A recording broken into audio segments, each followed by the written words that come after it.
Please help me to reach 1,000 subscribers. My phone buzzed at 2:17 a.m.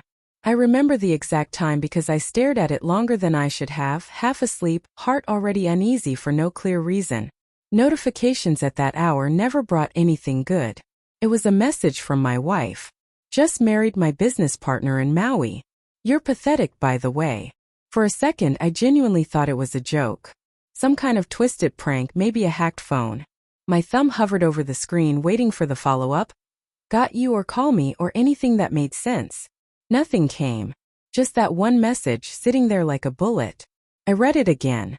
Then again. Each time the words felt heavier, more real. Married. Maui. Pathetic.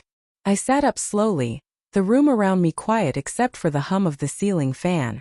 My chest felt tight, like I'd forgotten how to breathe properly. We had talked just 8 hours earlier. She told me she was tired. Said the conference meetings ran long. Said she'd call me in the morning. I scrolled up through our chat. Her last few days suddenly looked different. Short replies. Delayed responses. Busy. Talk later. Don't wait up. I told myself it was work stress. She'd started that business 6 months ago with him, Daniel. Smart, confident, always a little too charming. But I trusted her. I trusted us. Or at least I thought I did. I tried calling her. Straight to voicemail. Again. Voicemail. I typed erased, typed again. What do you mean? Sent. The message showed delivered. Then nothing. I got out of bed and walked into the kitchen, my feet cold against the tiles. Every step felt disconnected, like I was watching myself move instead of actually moving. Images started replaying in my head. The late nights she'd spend working with him. The way she'd laugh at his texts. Then quickly lock her phone when I walked by. The trip to Maui that was supposed to be a business expansion opportunity. I had even joked about it. Don't run off and marry the guy, I'd said, smiling. She'd laughed. Not too loudly. Not too long. I won't, she'd replied. Now that memory felt like a crack in something I thought was solid. My phone buzzed again. Her reply. I mean exactly what I said. No apology. No explanation. Just cold, flat confirmation. I leaned against the counter, gripping it so hard my knuckles turned white. Anger flared up, sudden and sharp, cutting through the confusion. How long? I typed. This time she took longer to respond. Does it matter? I let out a short, hollow laugh. Of course. Of course it didn't matter to her. But it mattered to me. It mattered because I started seeing everything differently now. Our anniversary dinner where she seemed distracted. The way she'd stopped reaching for my hand. The nights she'd turn away in bed, saying she was too tired. How long had I been living beside a stranger?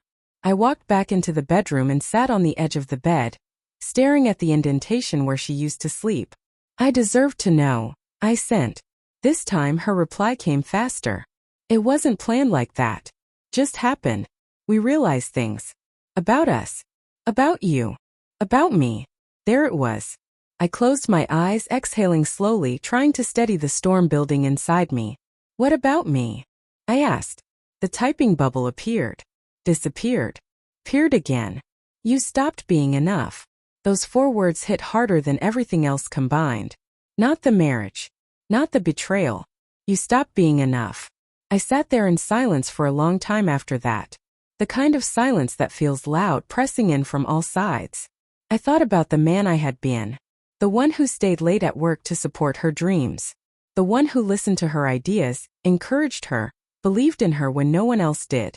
I thought about the small things. Making her coffee the way she liked it. Waiting up for her. Choosing her every single day without question. And somehow that wasn't enough.